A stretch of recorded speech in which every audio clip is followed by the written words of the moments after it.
muy significativo. Esto es, de Jesús, dan testimonio todos los profetas. Ahora, cuando el apóstol dice todos los profetas, está hablando primordialmente del Antiguo Testamento. Recuerde que el Nuevo Testamento todavía no se había escrito.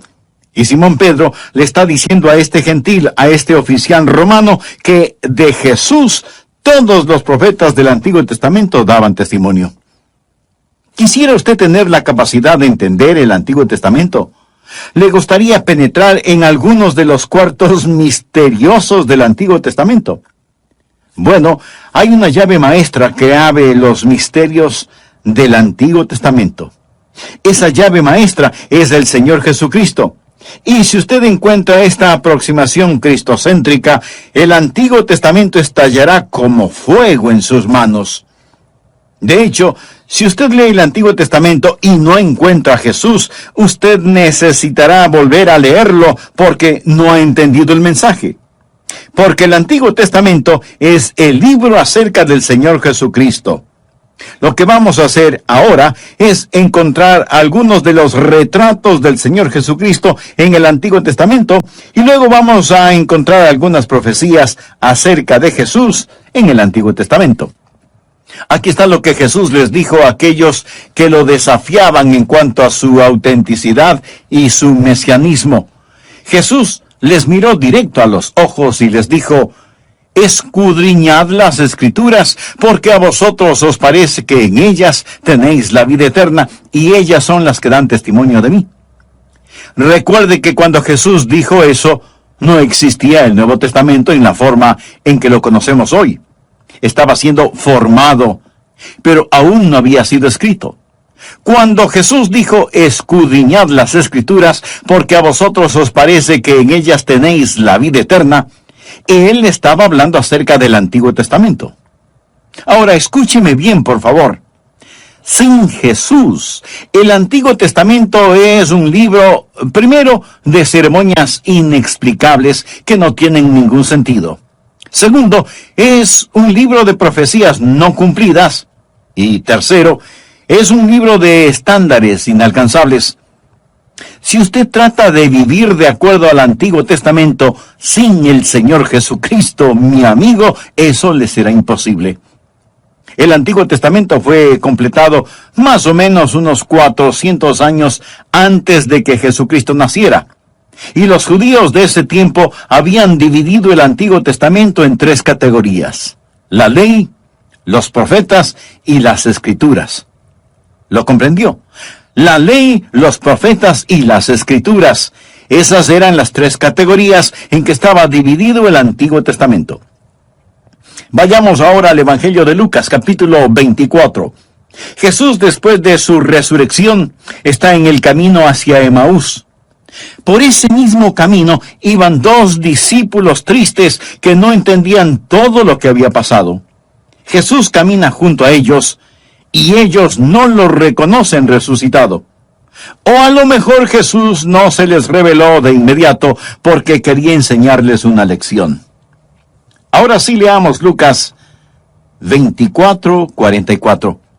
Y les dijo: estas son las palabras que os hablé, estando aún con vosotros. Ahora ponga atención a lo siguiente: que era necesario que se cumpliese todo lo que está escrito de mí en la ley de Moisés, en los profetas y en los salmos. Note que aquí se llama salmos lo que yo hace unos instantes llamé escrituras. Los judíos tomaron el libro de los salmos y todo lo que sigue y lo llamaron las escrituras. Y luego la Biblia dice: entonces les abrió el entendimiento para que comprendiesen, ¿qué cosa? Las Escrituras. Ahora, ¿cómo ellos iban a comprender las Escrituras? Las iban a comprender encontrando en las Escrituras todas las cosas que se referían a Él. En la ley, en los profetas, en los salmos o los escritos, en todas estas cosas que se referían a Él. La ley es básicamente los 5 primeros libros de la Biblia, lo que llamamos el Pentateuco, o 5 libros: Génesis, Éxodo, Levítico, Números y Deuteronomio. Y luego los profetas. Usted sabe quiénes fueron los profetas.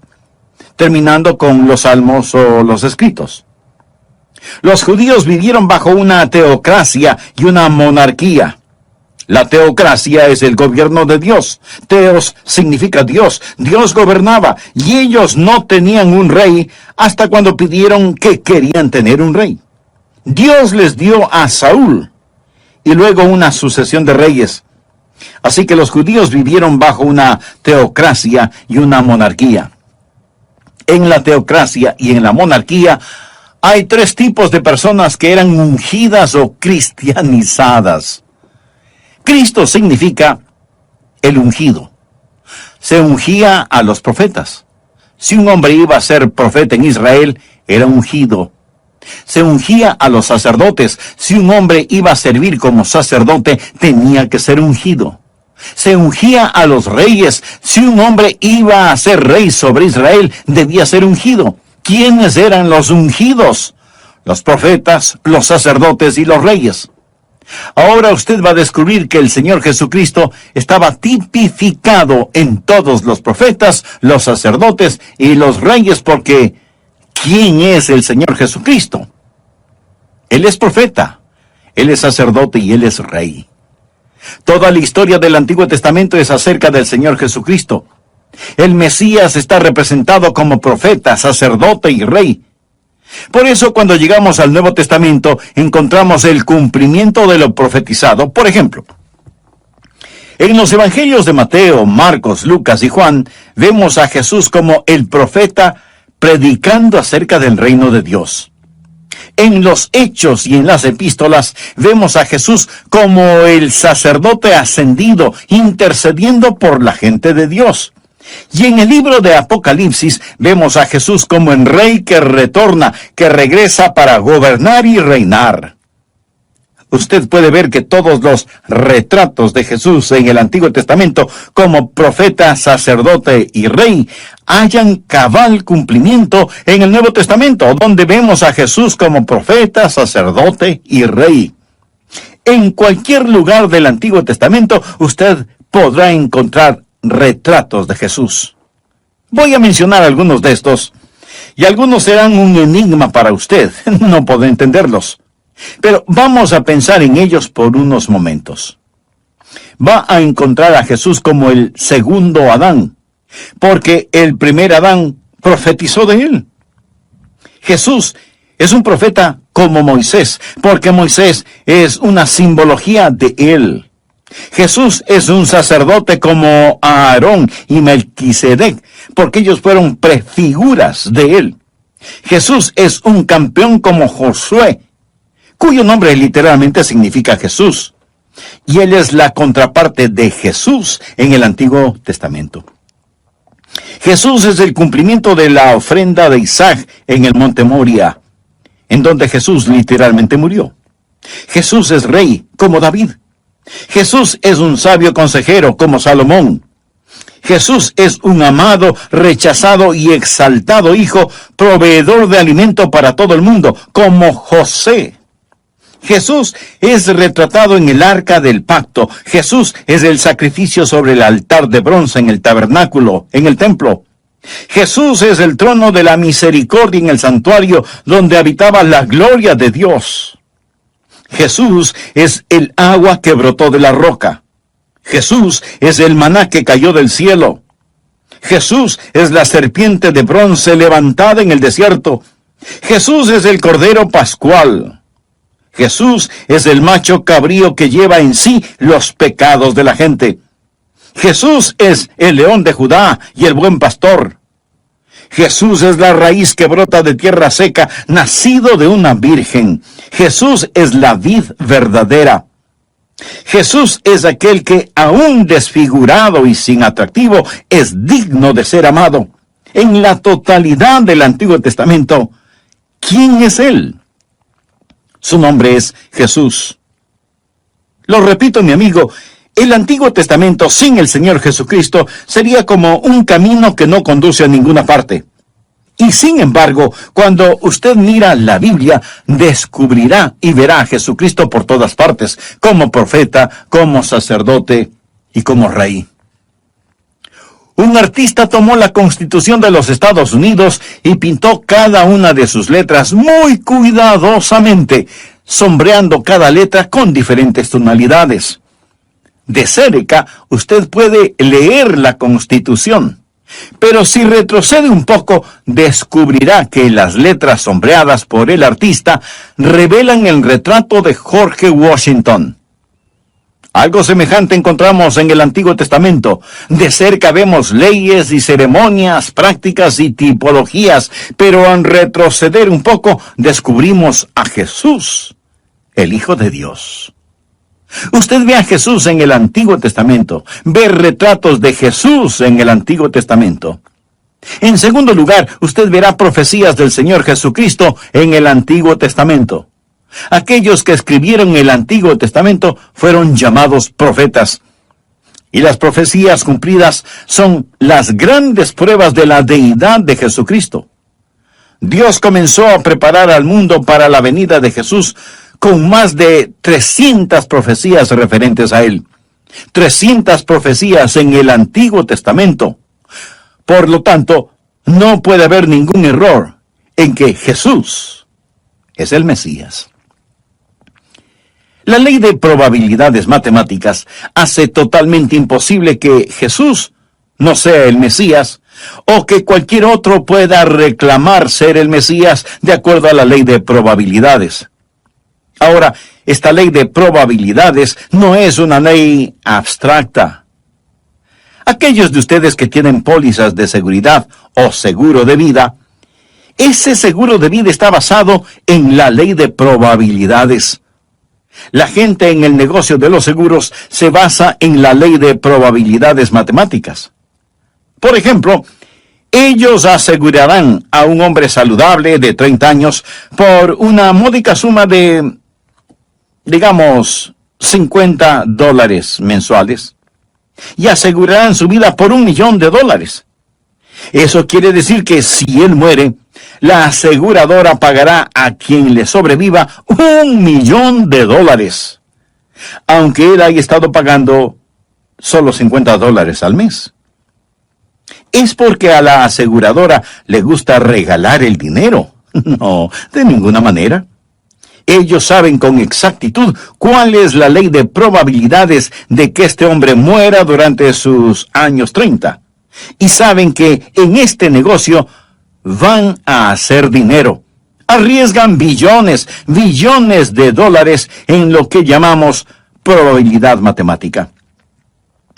La siguiente ilustración la he usado antes, pero viene tan al caso que debo usarla nuevamente para mostrarle cómo trabaja la ley de probabilidades matemáticas. Tengo un querido hijo que vive en España. Es un misionero allá, y es un verdadero hombre de Dios. Mi esposa y yo amamos a nuestro hijo David, a su esposa Kelly, y a Jonathan y a Esteban. Los amamos con todo nuestro corazón. Les amamos tanto que deberían ver nuestro gasto telefónico. Ahora, suponga que quiero llamar a David allá en España. ¿Cree que puedo levantar el teléfono y marcar al azar algunos números y comunicarme con David? Quiero decir, ¿qué chance tengo de que con 6 billones de personas sobre el planeta yo levante el teléfono, marque algunos números sin ton ni son y que de inmediato David conteste al teléfono? No es así. Déjeme decirle cómo trabaja esto. Primero, cuando levanto el teléfono, elimino a todas las personas del mundo que no tienen teléfono. Así que el campo se achica considerablemente. Ahora marco el 011. ¿Sabe lo que sucede cuando hago eso? Elimino a las personas que viven en América porque ese es un número para el extranjero. Luego marco el 34. Cuando hago eso, elimino a todos los países, menos España. Luego empiezo a marcar series de números sucesivos y con cada número que marco, elimino a personas que no tienen ese número, o el siguiente, y así continúo achicando el campo hasta que finalmente marco el último número. Y una voz varonil contesta al teléfono y dice, diga. Y yo digo, buenos días. Y él contesta, papá. Sí, reconozco su voz, es mi amado hijo. Ahora piensa que la ley de probabilidades es cuestión de levantar el teléfono, comenzar a marcar números ciegamente y que mi hijo, de entre los 6 billones de personas que viven en la Tierra, conteste el teléfono. ¿Cuáles son las probabilidades de que eso suceda? Absolutamente 0. Usemos la misma ilustración para ver si podemos llamar al Hijo de Dios. Quiero que usted vea cómo Dios sigue achicando el enfoque hasta que solo hay una persona que puede contestar al otro lado. No mi hijo, sino el Hijo de Dios. Por ejemplo, Dios dijo en el Antiguo Testamento que el Mesías vendría de una raza. El Mesías no sería un ángel, sería un hombre. El Mesías sería un ser humano. En Génesis 3:15, Dios le dijo a la serpiente, y pondré enemistad. Esto quiere decir guerra, entre ti y la mujer. De paso diré que la mayoría de las mujeres detestan a las serpientes. Y entre tu simiente y la simiente suya. La palabra simiente quiere decir descendencia. Esta te herirá en la cabeza y tú le herirás en el calcañar. Esta es la primera profecía en toda la Biblia. La encontramos aquí al principio de la Biblia y los teólogos la llaman el protoevangelio, que significa el primer mensaje evangelístico. Y aquí se profetiza una batalla, la simiente de la mujer y la simiente de la serpiente. Y estamos viendo que esa batalla continúa a través de la historia. Pero no solo una batalla es profetizada, sino también un nacimiento. Aquí está la semilla, la simiente. En la Biblia la palabra simiente es utilizada más de 100 veces y siempre se refiere a la descendencia de un hombre. Pero aquí Dios habla en relación con la mujer, la simiente de la mujer. Los antiguos rabinos solían rascarse la cabeza y decir, no, es la simiente del hombre.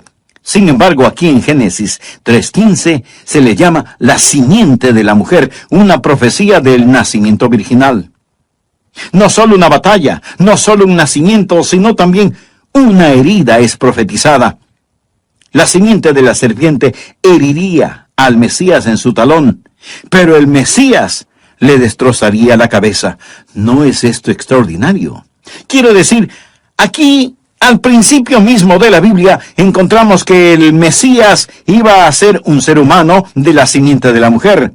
Pero no solo iba a ser de una raza. Hemos levantado el teléfono y hemos marcado el primer número. En segundo lugar, sería de una sección de esa raza porque al pasar del tiempo hubo un hombre llamado Noé. Dios puso a Noé en el arca. Noé salió del arca y tenía 3 hijos, Cam, Sem y Jafet. También salieron del arca. ¿De quién sería descendiente el Mesías? Génesis 9:26 dijo más, bendito por Jehová, mi Dios, sea Sem. El Mesías sería descendiente semita. Dios escogió a Sem, y cuando lo hizo, escúcheme, achicó mucho más el enfoque y eliminó 2/3 de la población terrestre. El Mesías descendería de Sem. Pero Dios no solo escogió una simiente y de esa simiente escogió una sección, sino que de esa sección Dios escogió una nación. Porque unos 2000 años antes de que Jesús naciera, Dios se acercó a un hombre llamado Abraham y le dijo, Abraham, voy a hacer de ti una nación. Génesis 12, desde el versículo 1 dice, pero Jehová había dicho a Abraham, ese era su nombre antes de que Dios lo cambiara a Abraham, vete de tu tierra y de tu parentela y de la casa de tu padre, a la tierra que yo te mostraré. Y haré de ti una nación grande y te bendeciré y engrandeceré tu nombre y serás bendición. Bendeciré a todos los que te bendijeren y a los que te maldijeren maldeciré y serán benditas en ti todas las familias de la tierra. Voy a detenerme en este punto para continuar con este mensaje en el próximo programa. Antes de finalizar, permítame preguntar, ¿está usted gozando de la bendición de ser un hijo de Dios? Recuerde que no solo recibimos bendiciones cuando somos hijos de Dios, sino que el ser un hijo de Dios es ya una bendición. Si usted no tiene esa seguridad, pero quisiera tenerla, ¿por qué no se acerca a Dios ahora mismo y en oración se lo pide? Si con sinceridad y profunda fe quisiera hacerlo, ore conmigo de la siguiente manera. Querido Dios, gracias por enseñarme que tú nunca faltas a tus promesas. Gracias por la certeza de que me amas. Señor Jesús, gracias por haber pagado con tu vida por mis pecados. Me arrepiento de ellos y te pido que me ayudes a vivir una vida digna de ti. Te recibo en mi corazón por fe, para que seas mi Salvador y mi Señor. Perdóname, límpiame, úsame. Lo pido en tu precioso nombre. Amén. Es siempre una satisfacción el darle la bienvenida a este programa de El Amor que Vale. Aprecio sinceramente su sintonía y su amistad. Por favor, busquen el libro de los Hechos, el capítulo 10 y el versículo 43. Pedro está testificando en la casa de Cornelio acerca del Señor Jesús y dice algo muy significativo. De esto es, de Jesús, dan testimonio todos los profetas. Cuando el apóstol dice todos los profetas, está hablando primordialmente del Antiguo Testamento. Recuerde que el Nuevo Testamento todavía no se había escrito, y Simón Pedro le está diciendo a este gentil, a este oficial romano, que todos los profetas del Antiguo Testamento daban testimonio de Jesús. ¿Quisiera usted tener la capacidad de entender el Antiguo Testamento? ¿Le gustaría penetrar en algunos de los cuartos misteriosos de las profecías antiguo testamentarias? Bueno, hay una llave maestra para abrir esos cuartos. Esa llave maestra es el Señor Jesucristo. De hecho, si usted lee el Antiguo Testamento y no encuentra a Jesús, necesita volver a leerlo, porque no ha entendido el mensaje. Porque el Antiguo Testamento es el libro acerca del Señor Jesucristo, y vamos a encontrar algunos retratos de Jesús y algunas profecías acerca de Jesús en las páginas del Antiguo Testamento. A aquellos que le desafiaban en cuanto a su autenticidad y mesianismo, Jesús, mirándoles directamente a los ojos, les dijo: escudriñad las Escrituras, porque a vosotros os parece que en ellas tenéis vida eterna, y ellas son las que dan testimonio de mí. Y cuando Jesús dijo estas palabras, hacía referencia al Antiguo Testamento. Ahora escúcheme atentamente. Sin Jesús, el Antiguo Testamento es un libro de ceremonias inexplicables que no tienen ningún sentido. Es un libro de profecías no cumplidas y es un libro de estándares inalcanzables. Mi amigo, si usted trata de vivir de acuerdo al Antiguo Testamento sin el Señor Jesucristo, eso le será imposible. El Antiguo Testamento fue completado unos 400 años, más o menos, antes del nacimiento de Jesús. Y los judíos de ese tiempo habían dividido el Antiguo Testamento en 3 categorías: la ley, los profetas y las Escrituras. Veamos lo que relata Lucas en el capítulo 24 de su Evangelio. Jesús, después de su resurrección, está en el camino hacia Emaús. Por ese mismo camino iban 2 discípulos tristes que no entendían todo lo que había pasado. Jesús camina junto a ellos y ellos no le reconocen resucitado. O a lo mejor Jesús no se les reveló de inmediato porque quería enseñarles una lección. Leamos Lucas 24, versos 44 y 45. Y les dijo: estas son las palabras que os hablé, estando aún con vosotros. Ahora ponga atención a lo siguiente: que era necesario que se cumpliese todo lo que está escrito de mí en la ley de Moisés, en los profetas y en los salmos. Note que aquí se llama salmos a lo que yo hace un instante llamé escrituras. Los judíos tomaron el libro de los salmos y todo lo que sigue y lo llamaron las escrituras.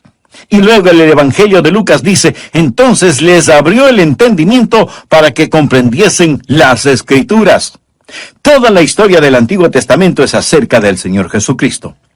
El Mesías está representado como profeta, sacerdote y rey. Por eso, cuando llegamos al Nuevo Testamento, encontramos el cumplimiento de lo profetizado. Por ejemplo, en los evangelios de Mateo, Marcos, Lucas y Juan, vemos a Jesús como el profeta predicando acerca del reino de Dios. En los Hechos y las Epístolas vemos a Jesús como el sacerdote ascendido intercediendo frente a Dios. Y en el libro del Apocalipsis vemos a Jesús como el rey que retorna, que regresa para gobernar y reinar. El Antiguo Testamento, sin el Señor Jesucristo, sería como un camino que no conduce a ninguna parte. Y sin embargo, cuando usted estudia la Biblia, descubrirá y verá a Jesucristo por todas partes, como profeta, como sacerdote y como rey.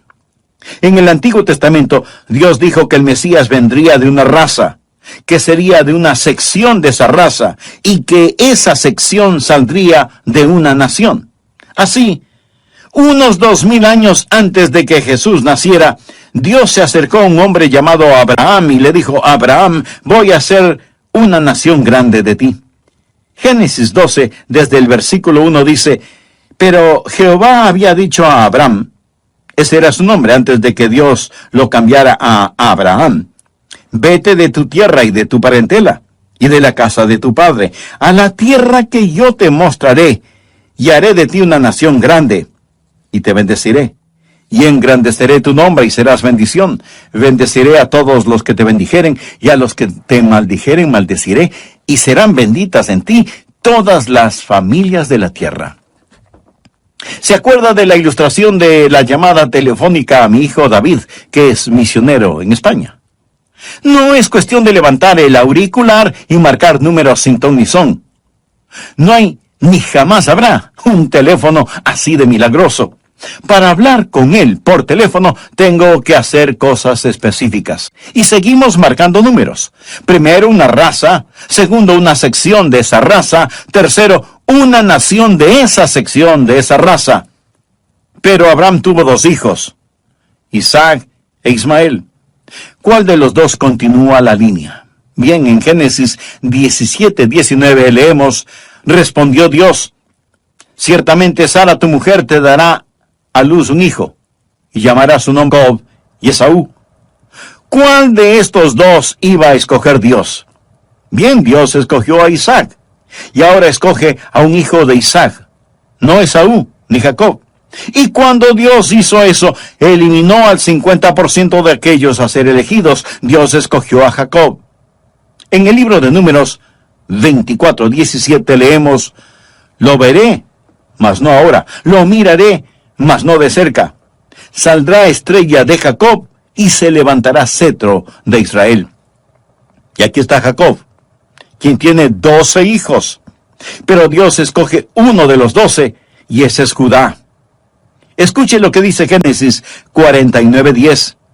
No será quitado el cetro de Judá, ni el legislador de entre sus pies, hasta que venga Silo, y a él se congregarán los pueblos. Así que Dios escoge una raza, y luego una sección de esa raza, después escoge una nación de esa sección, luego una tribu de esa nación, la tribu de Judá, pero Dios aún no ha terminado. Dios sigue marcando números en su teléfono celestial, y ahora Dios toma a la tribu de Judá, y de esa tribu escoge una familia. ¿Qué familia? Bien, la familia de esa tribu, sacada de esa nación, escogida de esa sección, sacada de una raza, fue la familia de Isaí. Leamos Isaías 11:1. Saldrá una vara del tronco de Isaí, y un vástago retoñará de sus raíces. Ahora, la vara, el gobernador, el reino, va a venir de una familia en particular, la familia de Isaí. El Mesías será descendiente de la familia de Isaí, y por lo tanto, todas las otras familias de Judá quedan eliminadas. Pero Dios aún no ha terminado. Dios va a ajustar el enfoque un poquito más. No solo que el Mesías descenderá de Isaí, sino que dice que el Mesías saldrá de una casa de esa familia, de esa tribu, de esa nación, de esa sección, de esa raza. ¿Cuál es la familia? La casa será la casa de David. Veamos 2 de Samuel 7:8. Ahora pues dirás así a mi siervo David: así ha dicho Jehová de los ejércitos: yo te tomé del redil, de detrás de las ovejas, para que fueses príncipe sobre mi pueblo, sobre Israel. Y cuando tus días sean cumplidos y duermas con tus padres, yo levantaré después de ti a uno de tu linaje, el cual procederá de tus entrañas. esto es, un descendiente de David, y afirmaré su reino. Ahora, Isaí tuvo 8 hijos, y 7 de los 8 fueron eliminados. Dios sigue ajustando el enfoque. El Mesías descendería de la casa de David, pero Dios todavía no ha terminado. Tenemos la casa de David, pero ahora habrá cierta mujer de la casa de David, de esa familia, de esa tribu, de esa nación, de esa sección, de esa raza. Esta mujer sería una virgen. Isaías 7:14 dice, por tanto, el Señor mismo os dará señal. He aquí que la virgen concebirá y dará a luz un hijo. No cualquier hija de la casa de David, sino una virgen concebiría en su vientre un hijo. Ahora escúcheme, un hijo nació de esa virgen, de esa casa, de esa familia, de esa tribu, de esa nación, de esa sección, de esa raza. Pero Dios no ha terminado todavía. Él no puede nacer donde quiera. Tiene que nacer en Belén. Él no puede ser simplemente una persona ordinaria. Tiene que ser odiado, vendido por 30 piezas de plata, traicionado. Tiene que ser crucificado, sus manos y sus pies perforados, y tiene que ser levantado de entre los muertos. Y cuando usted marca todos estos números en el teléfono, ¿qué es lo que tiene? A Jesús, el Hijo de Dios. Amigo, si usted me dice que todo eso sucedió en forma fortuita, es que los tornillos de su cabeza están flojos. Escuche, hay más de 300 profecías en el Antiguo Testamento relacionadas con Jesús. Yo he mencionado menos de 15. Hay un hombre llamado Pedro Stoner que estudia la ley de probabilidades y es un gran matemático. Él toma las profecías y aplica la ley de probabilidades. Y la siguiente es una ilustración que él da para que podamos entender de alguna manera el cuadro mental de este asunto. Pedro Stoner dice que si usted cubriera todo el estado de Texas con dólares de plata de frontera a frontera y con 1 metro de profundidad, eso significaría una cantidad impresionante de monedas de plata. A los tejanos y a cualquiera les gustaría eso, ¿no le parece? Ahora, marque una de esas monedas. Cubra por completo los ojos de un hombre y póngalo en cualquier sitio en el estado de Texas y déjelo allí nadando entre las monedas de plata. Si es que al primer intento él encuentra la moneda marcada, matemáticamente será la misma probabilidad de que 8 de las profecías mencionadas se cumplan en un solo individuo. Yo mencioné 15, pero hay más de 300. Amigo, cuando usted toma la ley de probabilidades y comienza a añadir números y más números, no hay forma de terminar. Verá, usted encuentra al Señor Jesucristo en el Antiguo Testamento. Jesús está retratado ahí. Todos los símbolos, todos los emblemas, todas las ceremonias retratan al Señor Jesús. Él es profeta, es sacerdote, es rey.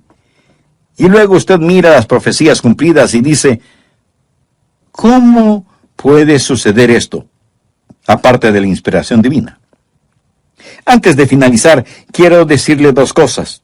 Primero, usted puede confiar en la palabra de Dios. Lo repito, usted puede confiar en la palabra de Dios. Segundo, usted puede confiar en el Dios de esa palabra. Quiero decir, si usted confía en la palabra de Dios, ciertamente debe confiar en el Dios de esa palabra. El Antiguo Testamento dice que alguien vendría. El Nuevo Testamento le dice a usted cómo.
cómo Jesús, quien vendrá otra vez, le prepara para su segunda venida. ¿Cómo usted puede conocer al Señor Jesucristo como su Salvador y Señor? Yo no trato de probarle a usted que Jesús es el Mesías. Eso está más allá de toda prueba. La verdadera fe está enraizada en la evidencia. La verdadera fe va más allá de la evidencia. La verdadera fe se vuelve su propia y mejor evidencia. Si usted trata de explicar a Dios, se morirá y se irá al infierno. Y no habrá podido explicar a Dios. La Biblia dice, ¿podrá el hombre, con su razón, encontrar a Dios? Nada podrá sostener ninguna cosa más allá de su propia capacidad.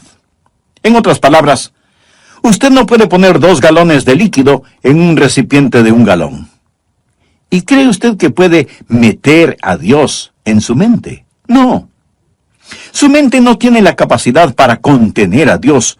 Por lo tanto, no trate de eliminar a Dios solo porque no lo entiende. Verá, para que yo pueda tener un Dios que pueda adorar, Él debe ser un Dios mucho más grande que mi mentalidad. Si yo puedo entender a Dios, Dios no sería más grande que mi intelecto, lo cual lo haría un Dios demasiado pequeño como para que yo le adore. Ahora, si pudiéramos entender a Dios, no lo necesitaríamos. Mi amigo, permítame decirle algo. No tenemos que entender a Dios para conocerle. Cuando era un niño, yo veía que mi papá salía rumbo a su trabajo. Yo no sabía a dónde iba ni lo que hacía, pero lo conocía personalmente y lo amaba. Mi amigo, usted no tiene que entender cómo Dios gobierna el formidable universo para poner su fe y su confianza en Él. Alguien le preguntó a la esposa del famoso científico Alberto Einstein si ella entendía la teoría de la relatividad y ella contestó, no la entiendo. Pero entiendo a mi esposo porque le conozco. Amigo, usted, por fe, puede conocer al Señor Jesucristo. Si yo tuviera 1000 vidas para vivir, le daría a Jesús cada una de ellas. Podría inclinar su cabeza en oración. ¿Cuántos de ustedes pueden decir, Pastor Rogers, he recibido a Jesucristo como mi Salvador personal y mi Señor, y sé que si muero hoy, iré al cielo? No lo sé por sentimientos emocionales, ni lo sé porque he vivido una buena vida. Lo sé porque me he arrepentido de mis pecados y he confiado en Jesucristo como mi Salvador personal y mi Señor. El Espíritu de Dios testifica a mi propio espíritu que soy un hijo de Dios. Y sé que si hoy mismo exhalar el último suspiro, estaré ausente de mi cuerpo, pero presente con mi Señor. Y estoy agradecido por eso, pastor, y no me avergonzaré de dar mi testimonio en público. Algunos de ustedes pueden estar diciendo, pastor, no tengo esa seguridad, pero estoy interesado. Si no tuviera interés en cosas espirituales, no lo estaría escuchando. Pero no tengo la seguridad de que si muero hoy, iría al cielo. Mi amigo, tengo noticias maravillosas para usted. Debido a que la salvación es gratuita, usted puede orar ahora mismo y recibir el regalo de la salvación, y Dios le salvará instantáneamente. Y no solo eso, sino que desde este momento y en adelante, Él estará con usted continuamente, y Él lo guardará eternamente. Pero usted debe recibirlo. La Biblia dice,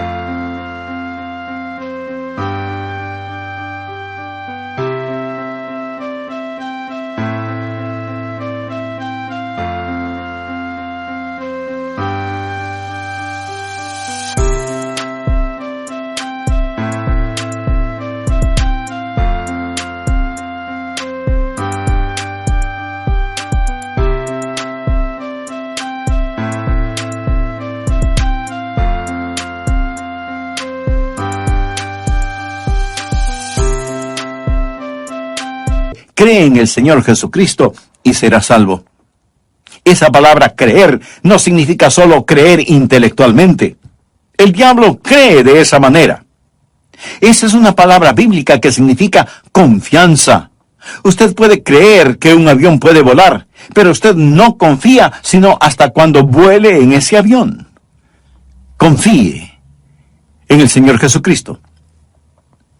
Me permite guiarle en oración para que usted invite a Jesús a entrar en su corazón. Diga conmigo la siguiente oración. Querido Dios, sé que me amas y que quieres salvarme. Jesús, tú moriste para salvarme. Tú prometes salvarme si confío en ti.